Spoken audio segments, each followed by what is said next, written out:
Assalamualaikum warahmatullahi taala wabarakatuh. Salam integriti, salam satu Malaysia, salam Malaysia Madani. Hari ini kita bertemu lagi dalam sesi seterusnya berkaitan dengan bikin serupa cakap podcast integriti yang diadakan oleh Institut Integriti Malaysia.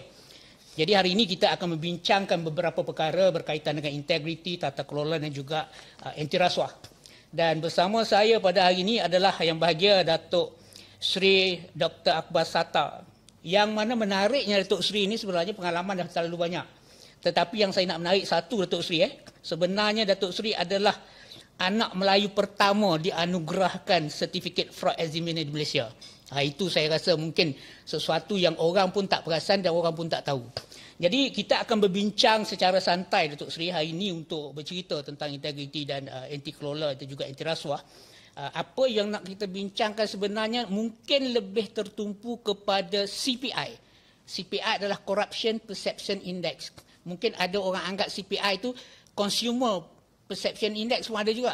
Jadi kita nak tahu Datuk Sri, dalam pengalaman Datuk Sri yang hampir 20 tahun di dalam agenda integriti, tata kelola dan juga anti rasuah, bagaimana Datuk Sri melihat CPI ini begitu penting dalam pembangunan negara? Sila Datuk Sri. Assalamualaikum warahmatullahi taala wabarakatuh. Terima kasih kepada IM kerana menjemput saya.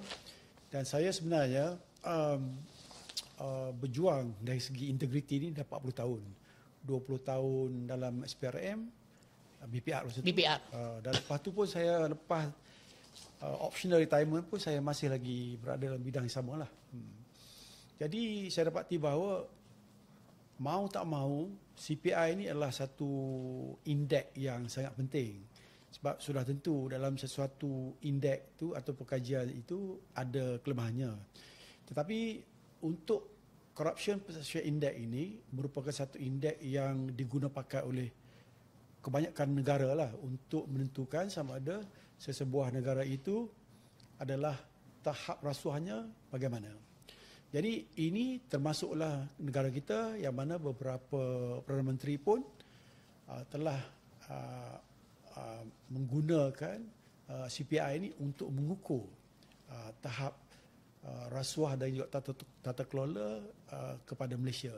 Jadi mau tidak mau kita terpaksa akur kerana CPI ini merupakan satu-satunya indeks yang boleh membandingkan 180 negara lah. Ini satu yang sangat mustahak.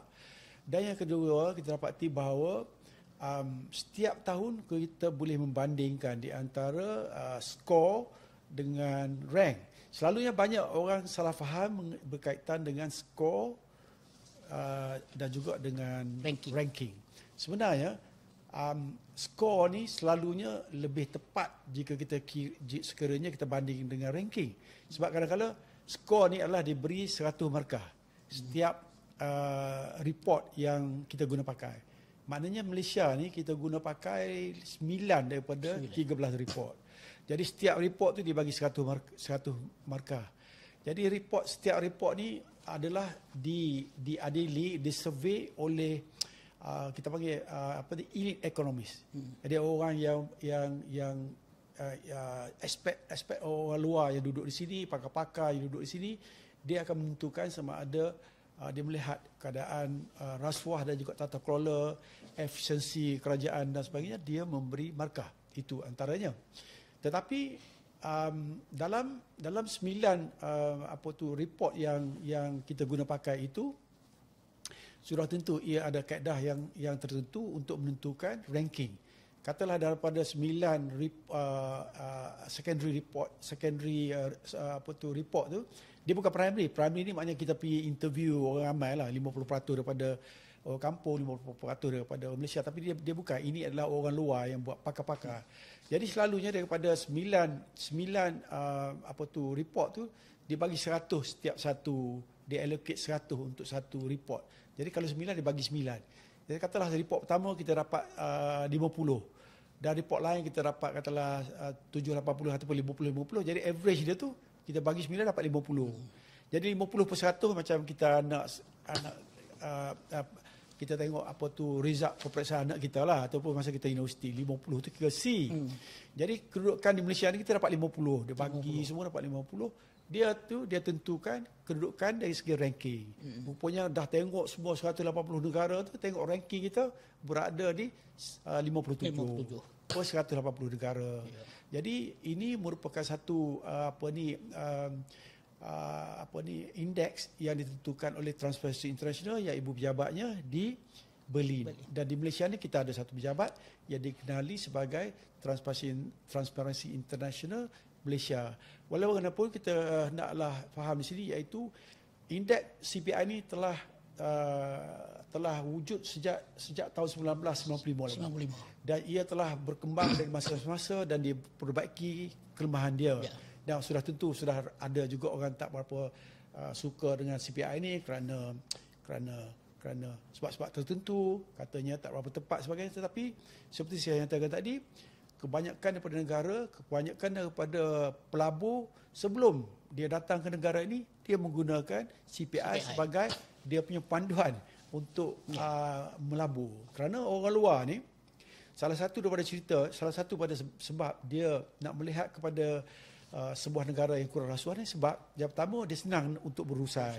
Yang kedua, dia kena ingat kita ada macam di Amerika, kita ada satu undang-undang yang mana, dan juga di UK, mana apabila pegawai di sini merasuahkan orang-orang tempatan ni, jika sekiranya ada bukti di sana pun mereka boleh dijatuhkan hukuman tindakan. Jadi itu di antara CPI. Dan CPI ni juga telah diguna pakai, antara report-report yang 9 tu adalah diiktiraf oleh Bank Dunia, IMF dan sebagainya. Maknanya dia ada credibility lah, itu antara dia. Ya, Datuk Seri, sebab bila Datuk Seri kata ranking dengan skor, ini satu yang agak, kalau orang tak faham, dia agak mengelirukan. Sebab bila kita kata skor, kita nak capai 100%. Tapi bila kita nak ranking, kita nak duduk nombor 1. Betul. Kita bukan nak duduk yang banyak. Macam Datuk Seri kata tadi, kita 57 daripada 180 dengan 50 mata kita.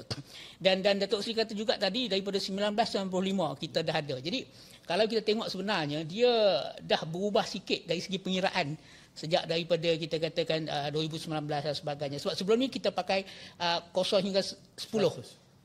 Yang 5.2, 5.3 untuk skor. Lepas tu barulah kita pergi 100 markah. Jadi kalau kita tengok Datuk Seri, yang ini 2012 dia telah berubah.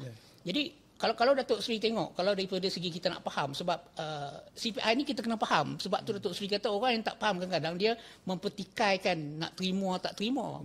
Tapi kalau pada pandangan saya, nak terima tak terima itu tidak timbul soal. Yang timbul soal tu bila keputusan dia keluar dan dipakai oleh Datuk Seri kata tadi, orang yang terlibat dengan bisnes atau sebagainya. Jadi kalau Datuk Seri tengok daripada segi CPI kita pada tahun ini, yang current ni, dan dia tak berubah daripada tahun lepas. Jadi adakah ini menunjukkan satu, kita kata, signal yang baik ke tak baik bila dia tak berubah tu? Begini kita mula daripada 2012. Maknanya 2012 tu apabila kita gunakan 10 markah kan, 100 maknanya Mak Saleh di sini, dia datang sini, dia bagi, katalah dia nak bagi dalam report yang pertama kan, dia bagi per 10, dia bagi 7 per 10. Dulu dia bagi 100 per 100, 70 per 100, tapi dulu dia bagi 7 per 10. Sekarang untuk standardized ini daripada 2012 kita boleh banding antara 2012 sampai ke sekarang ni. Jadi kita kena ingat, iaitu kita try cuba lihat ni kepada kerajaan, kan. Pada 2018 hingga 2012 kita dapati bahawa masa tu Datuk Seri Najib Barisan Nasional memerintah negara ini kan. Kita melihat ini, saya tak ada parti mana, tapi kita buat analisa. Kita dapati bahawa CPI adalah begitu tinggi sekali. Keadaannya begitu baik. Cuma yang rosaknya pada 2015 apabila kes 1MDB itu timbul. Terus jadi geng-geng yang expert ni, elit ni, mendapati bahawa keadaan negara ini rasuah begitu tinggi sekali kerana kehilangan duit negara. Kan, yang berbilion itu. Jadi mereka pun meletakkan, memberi markah yang rendah. Jadi terus kita telah jatuh. Sebenarnya pada 2014 tu kita dapat 53 saya rasa. 2014 52. 52 per 100. Per Itu 100. tinggi. Ya. Bukan senang nak dapat. Betul. Sebab untuk dapat 1, 2, 3 skor, ini skor kan, skor per 100 tinggi. Tapi dia menurun, jatuh balik sebab kita dapati bahawa kerajaan sebelum tu adalah kerajaan itulah di bawah pimpinan Barisan Nasional masih lagi memegang tapuk pimpinan, tetapi ia tak dipercayai oleh pemberi markah atau elit ekonomis. Tetapi satu perkara yang baik ialah pada 2018 hingga 2020 ataupun 2018 masa tu Pakatan Harapan telah mengambil alih, tetapi bacaan CPI adalah 2021. Jadi kita dapati bahawa markah dia naik balik kepada 53 ke 52. Ya, 53. 53, satu markah. Maknanya masa kempen tu kita dapati Dr. Mahathir masa tu, kita tak dapati ini cerita analisa. Kita dapati bahawa dengan parti-parti yang dia ada tu, dia apa yang dia bercakap adalah untuk menghapuskan rasuah bagi mereka. Dan juga kita dapati bahawa sehingga seorang Perdana Menteri pun telah ditangkap dan dipenjara dan sebagainya. Itu menunjukkan bahawa elit-elit politik ni, elit-elit ekonomi ni percaya bahawa kerajaan ni boleh membenda rasuah dan ini memberi kebaikan kepada dia dan juga investment. Tetapi malangnya, jadi masa tu kita dapati bahawa kita dapat lebih kurang 7 mata kan? Ya.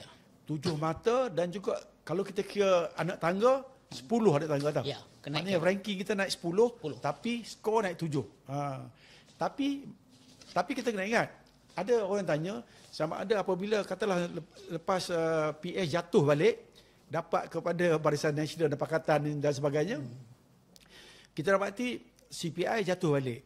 Jadi jatuh balik bermakna elit ekonomi ini sudah macam tak percaya lagi bahawa rasuah ini dapat dibendung. Tetapi ada satu soalan yang tanya sama ada jika sekiranya PH masih pegang masa tu, apakah kita akan lebih naik? Terus naik atau tidak? Tapi soalannya kita kena faham, iaitu manifesto dia masa PH itu terlalu tinggi. Ya. Saya rasa ia direka oleh NGO, kan? Dia lebih idealis. Jadi kemungkinan besar oleh kerana manifesto tu tak dapat dipenuhi, saya rasa kemungkinan besar CPI masa tu kalau PH masih pegang sama ada stagnan ataupun jatuh. Kemungkinan besar. Kecuali mereka dapat melaksanakan manifesto. Selalu manifesto ni orang buat 10-20 je, tapi ini untuk pilihan raya. Untuk pilihan raya, jadi ia merupakan satu perkara. Tapi yang anehnya apabila jatuh dan semasa YB Sabri Perdana Menteri selepas nama Sabri Ismail Sabri. Ya. Kan. Tapi masa dia kita dapati bahawa satu perkara yang bagus ialah masa dia tu saya rasa CPI naik 4 markah. Dia bersama dengan Anwar Ibrahim lepas tu kan. Ya. Dia naik 4 skor naik. 4 skor naik masa dia pegang. Maknanya masa dia pegang dia jatuh. Masa Sabri pegang dia naik dan diambil alih oleh Anwar Ibrahim. Tetapi kita dapati saya rasa reason dia tu yang boleh naikkan CPI dia adalah ada beberapa perkara. Yang pertama, dia berani memperkenalkan Akta Lompat Parti. Wah, ini adalah satu perkara yang sangat cantik yang mana jadi elit ekonomi dia percayalah ini satu perkembangan yang baik. Ya. Dan yang kedua, kita dapati dia pun ada sign MOU dengan parti-parti. Ya, betul. Keadaan politik masa tu stabil. Apabila politik stabil, ekonomi stabil, sosial stabil. Jadi ini merupakan satu perkara yang patut kita lihat. Dan selepas Anwar Ibrahim ni, nasib baik dia tak jatuh. Ya. Dia masih lagi boleh tongkat kan dengan ni. Kalau tidak, kalau tak ada NACS ya, yang diperkenalkan. Yang mana masa PH itu dia perkenalkan selain daripada anti rasuah, dia perkenalkan NACP dan kini masa Anwar Ibrahim ni dia perkenalkan NACS. Tapi yang paling besar yang saya selalu kaji ini, satu perkara yang saya tengok PMX ni yang ketara dalam segi ideologinya untuk apabila dia memegang tapuk pemerintah ialah dia ada 3 isu yang dia perkenalkan. Yang pertama ialah untuk untuk melihat kepada kos sara hidup. Yang kedua, keadaan ekonomi, dan yang ketiga ialah hapuskan rasuah. Bagi beliau, rasuah adalah ibu kepada segala masalah. Ya. Porak-perandanya politik adalah kerana rasuah. Kelemahan ekonomi adalah kerana rasuah. Jadi itu merupakan satu perkara yang saya rasa boleh mempertahankan Dan juga kita kena ingat, dalam CPI ni, selalunya 9 report tu kadang-kadang diguna lebih daripada setahun. Jadi mungkin yang tahun lepas pun dia ada guna report lama. Jadi tahun depan, jika sekiranya kita ikut model yang dibuat masa PH tu, kan, kita pastikan bahawa nak hapuskan rasuah. Lepas tu, antara yang paling mustahak untuk kita memastikan bahawa CPI itu dapat meningkat ialah kita naklah laksanakan Akta Dana Politik. Sebab Akta Dana Politik ni yang saya dapati ialah ia diperkenalkan semasa Datuk Seri Najib. Dah bawa kabinet, tapi saya dengar telah ditolak oleh antara menteri lah, kerana benda ni adalah perkara yang mungkin ia boleh menjejaskan sebuah parti. Lepas tu pergi zaman tu Mahathir pun masa dia pembangkang, dia pun nak melaksanakan parti anti dana politik. Tetapi masa dia pun tak jadi. Jadi ada masalah besar. Masa Muhyiddin pun gitu juga. Bentang masa dalam kabinet pun ditentang. Masa Sabri pun ditentang. Sampai sekarang pun masih lagi hanging. Jadi kita tahu, bagi saya rasa politik wang ni adalah satu perkara yang sangat penting di Malaysia ni, kerana tanpa wang saya agak lah. Ramai kata Datuk Seri, kalau kita kata politik wang ni mother of corruption. Jadi disebabkan itu berlaku korupsi yang lain. Betul. Di antara itulah. Kalau kita tengok hari ini juga, kita dapati bahawa tanggapan yang dibuat oleh bekas Perdana Menteri, 180 juta jumpa dalam rumah. Sebab ini merupakan, sebab ini adalah antara yang tidak ada Akta Dana Politik. Jadi yang kedua, kekuatan AMLA. Sebab AMLA ni dengan forensic accounting, SPRM ada, bank negara ada. Jadi kita tak boleh simpan duit online. Orang tahu, simpan di rumah. Itu sebab saya rasa kalau kita gali ni, ahli-ahli politik lama kan, lama ni banyak simpan kat rumah, bawah tanah, bawah dinding. Seperti kita tengok cerita mafia tu. Jadi kita kena ingat, dalam isu rasuah ni dan juga jenayah ni tidak ada time limit. Satu hari kita dah pencen, ia akan timbul balik. Dengan syarat ada bukti. Dan kita kena ingat, setiap orang yang bagi ni satu hari dia akan bercakap juga. Kan?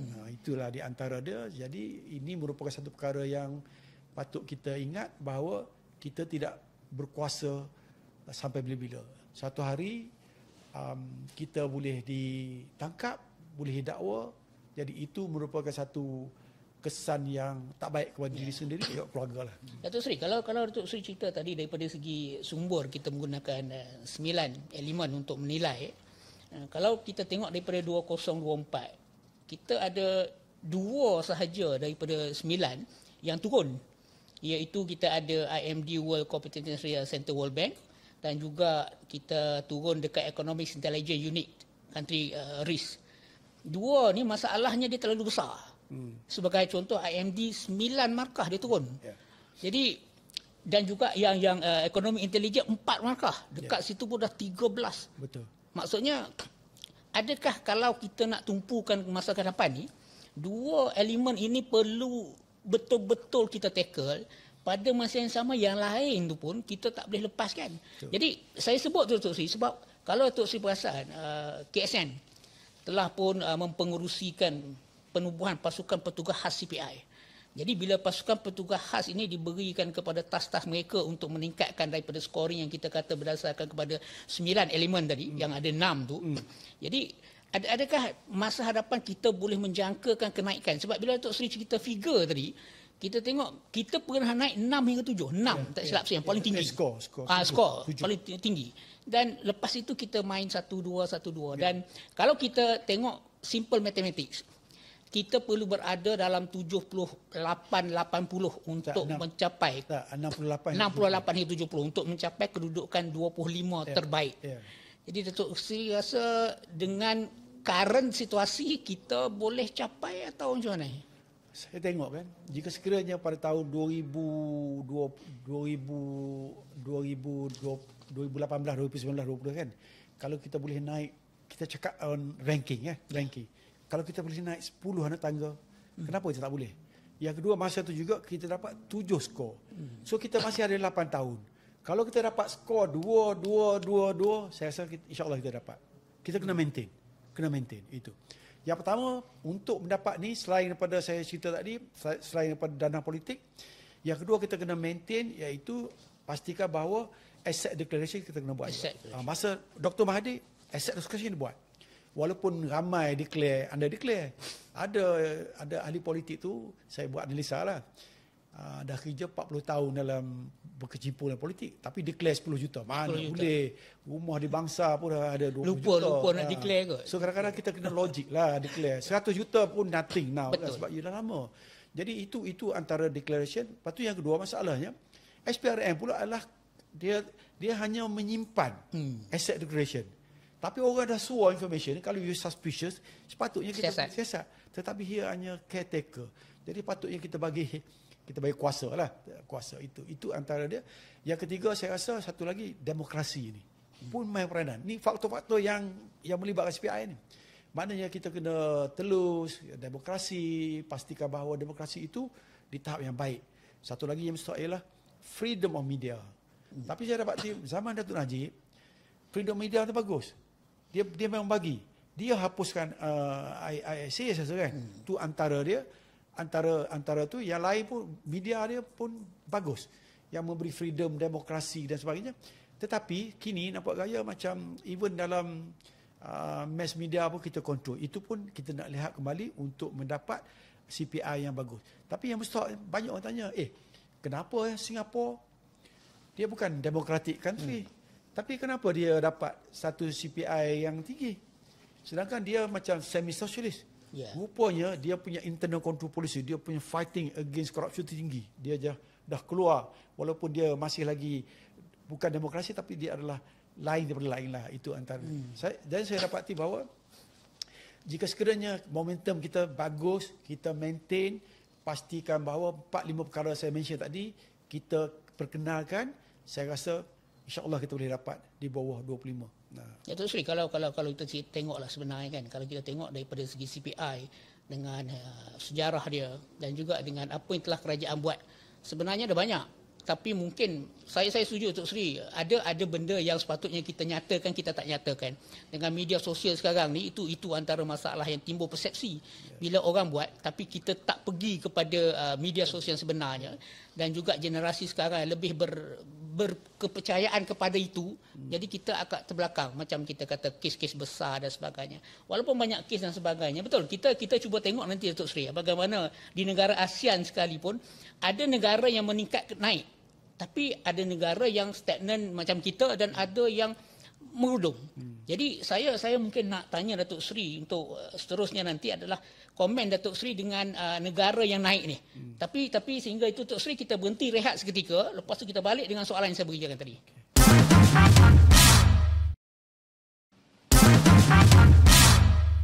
Kembali kita dalam podcast Integriti Bikin Serupa Cakap. Hari ini kita membincangkan berkaitan dengan CPI, usaha-usaha penambahbaikan dan juga apa yang kita katakan, apa yang perlu kita hadapi dalam seterusnya. Datuk Seri, saya nak balik pada soalan sebelum kita berehat, Datuk Seri. Kalau kita tengok dari segi negara ASEAN, yang menarik sikit pada pandangan saya adalah Laos. Laos sebab kalau Datuk Seri tengok, Laos daripada 28 skor kepada 33. Maksudnya apa yang Malaysia pernah capai, sekarang ini Laos sedang mencapai prestasi tersebut. Dan daripada 136 kedudukan kepada 114. Jadi Datuk Seri tengok di antara Laos sebagai negara yang kita kata selain daripada Indonesia mengejar kita sebagainya, adakah satu masa Laos juga akan over kedudukan kita dalam CPI atau macam mana? Saya rasa 3 negara yang kita perlu lihat ya. Laos, Vietnam dengan Cambodia. Okay.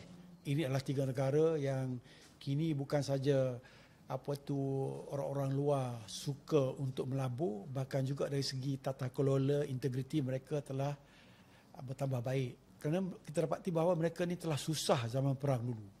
Jadi mereka sedah diri, itu merupakan satu perkara yang saya rasa akan memberi satu kedudukan CPI yang bagus kepada negara ini. Dan kita kena ingat bahawa apabila CPI sebuah negara seperti Laos tu yang lompat dari tahun ke tahun tu, ia akan menarik lebih ramai pelabur. Sudah tentu apabila pelabur banyak, dia punya pendapatan KDNK pun akan bertambah baik. Jadi itu sebabnya antara negara lain seperti yang kita bincang tadi, Cik Rais, ialah ingat salah satu daripada negara Afrika tu yang yang Rwanda. Rwanda. Rwanda. Rwanda ni saya rasa CPI dia di bawah 30 kan. Rwanda sekarang ni ya kedudukan dia lebih baik daripada Malaysia. Lebih baik Malaysia bawah 30, tapi kita dapat di bawah. Kalau kita lihat 10-15 tahun dulu kan, dia adalah di kalangan nombor 50-60. Ini yang pertama ialah kepimpinan dia. Kepimpinan dia seperti tajuk kita ni, dia bikin serupa cakap. Itu dah Ustaz. Yang kedua ialah dia pastikan bahawa semua institusi adalah bersih daripada rasuah. Dan ini telah menarik pelabur-pelabur dan juga elit-elit ekonomi dah mendapati, yang bekerja di sana dapati bahawa memang ia telah menunjukkan satu dasar yang baik, ia memberi satu keuntungan yang besar, dan juga apabila bergiat dalam ekonomi, dalam segi perniagaan, tidak ada rasuah. Jadi itu patutnya.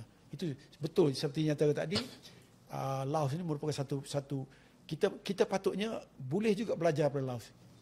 Saya rasa selain daripada negara yang patut kita belajar ialah Singapura. Sebab kita sama dari segi bangsa kan. Dari segi etnik, China, Melayu, India kan. Dan juga itu merupakan satu perkara yang bagus. Dan juga di Laos ni adalah negara Asia. Thailand pun saya rasa ada tambah baik. Jadi saya rasa daripada kita pergi di Europe dan sebagainya untuk belajar cara ni, saya rasa lebih relevan kita naik kereta api lah, pergi buat ramai sikit. Boleh buat ramai, pergi belajar sana kan. Buat attachment, tengok bagaimana mereka dapat ni. Dan yang kedua di Laos juga bagaimana ia dapat mencapai standard tu. Kalau nak juga yang overseas, kita pergi Afrika tengok.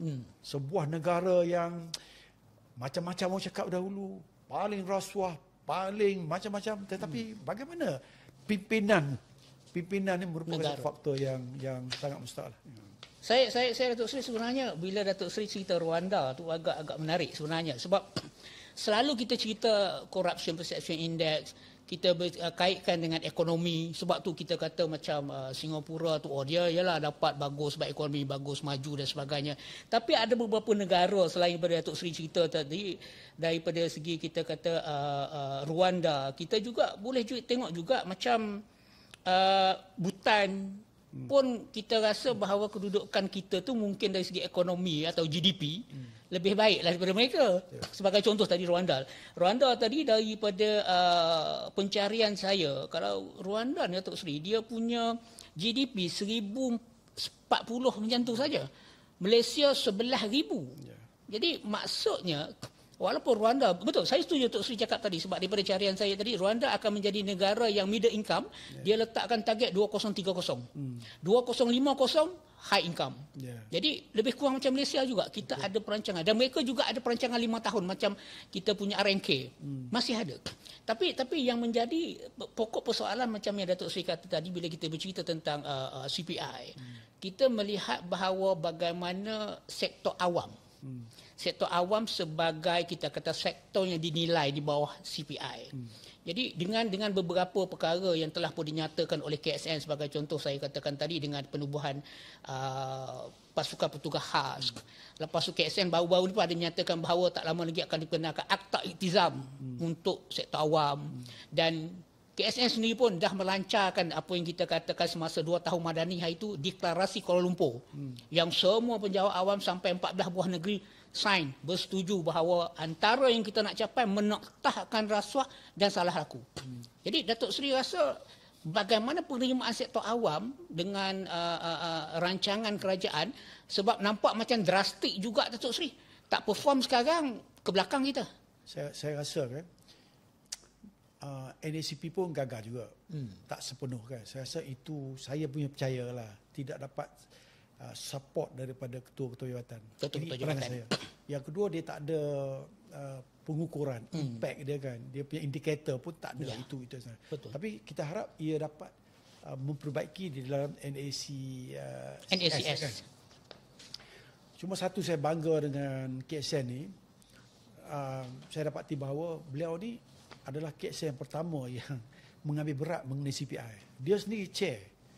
Dan kita dapati bahawa termasuk di Institute Integrity, walaupun beliau adalah Tan Sri adalah seorang yang pengurusi, tetapi dia mengambil berat dan juga tunjuk interested dalam segi tata kelola ni.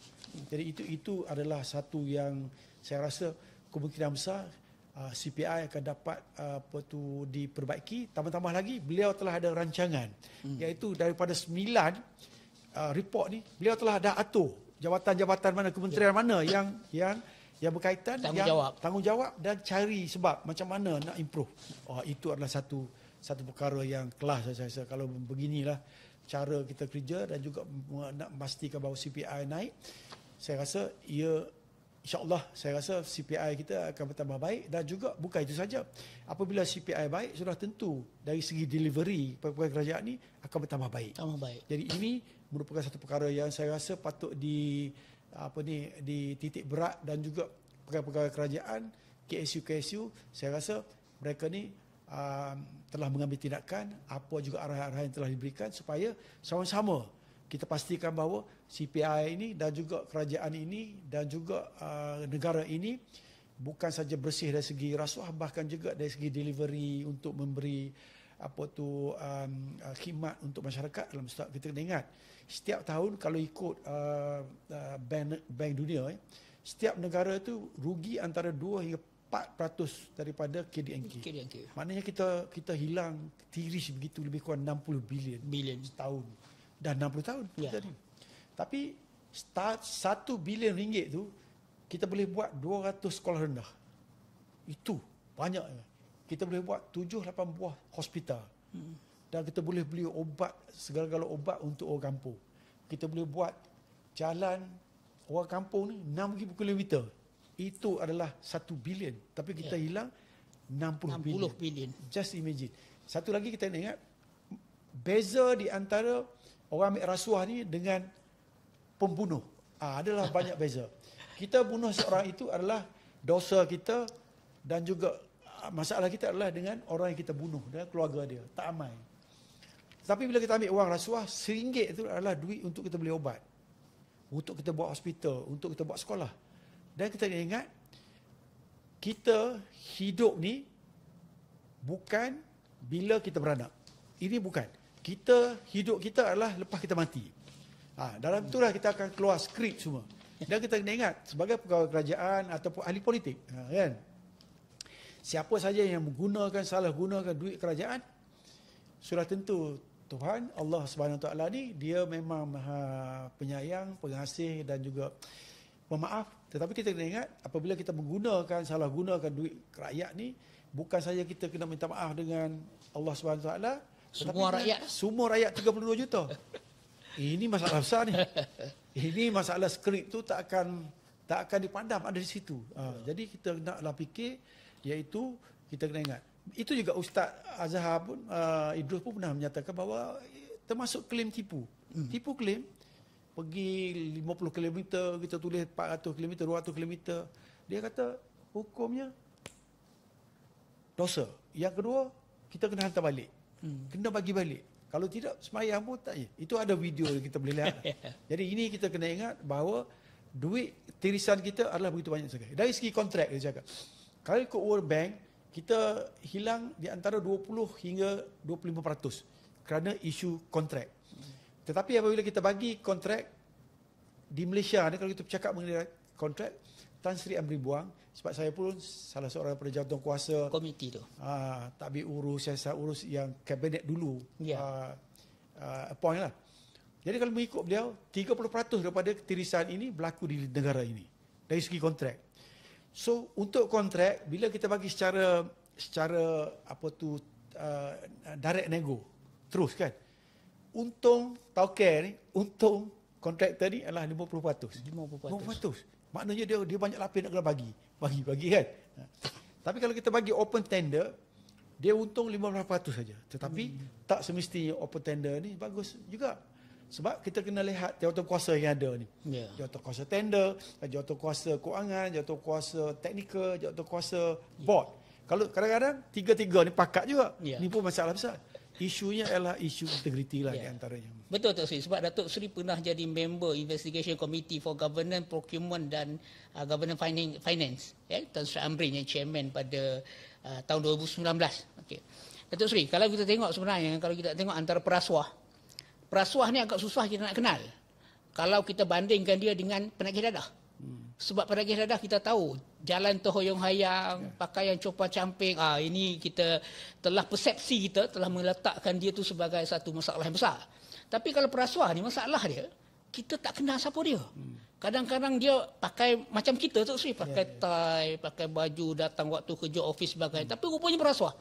Dan perasuah ni pula, kalau kita tengok, dia seakan-akan tak ada rasa malu nak buat. Betul. Jadi adakah kita katakan bahawa kesukaran kita Tok Sri nak cari perasuah, nak kenal semua ni, bahkan kita tak boleh nak ambil tindakan yang sebenarnya dalam membentuk, kita kata macam Tok Sri cakap tadi, sektor awam dah ada macam-macam, macam peraturan tadi, Tok Sri kata ada peraturan tadi, jatuh kuasa tender. Jadi semua ni dalam perkeliling kerajaan Tok Sri. Dah ada. Tapi kita katakan bahawa kadang-kadang kita lupa open tender, jatuh kuasa dia berlaku pula dekat jatuh kuasa. Jadi adakah kita katakan bahawa nak mencari orang yang kita selalu dalam integriti tu, kita kata the right people for the right job. Itu yang agak menjadi cabaran kalau kita nak mengintegriti dalam sektor awam itu. Sebelum saya lupa, saya nak buat tiga isu sini, saya lupa. Satu dikenali sebagai social bond lah. Yang kedua, tak apa, kita cakap lagi yang pertama tu, iaitu sebab white collar criminal ni adalah orang yang cantik. Kita tengok bekas Perdana Menteri yang belah-belah mana-mana, ataupun dia orang yang perasuah sebagainya, selalu muka dia ni adalah muka baik-baik kan. Jadi itu merupakan satu perkara yang sukar untuk kita tentukan, tetapi hanya 3 pihak yang tahu ni. Sama ada 2 pihak yang tahu sama ada seseorang itu rasuah ke tak. Yang pertama Allah SWT, yang kedua bini kita ataupun suami kita.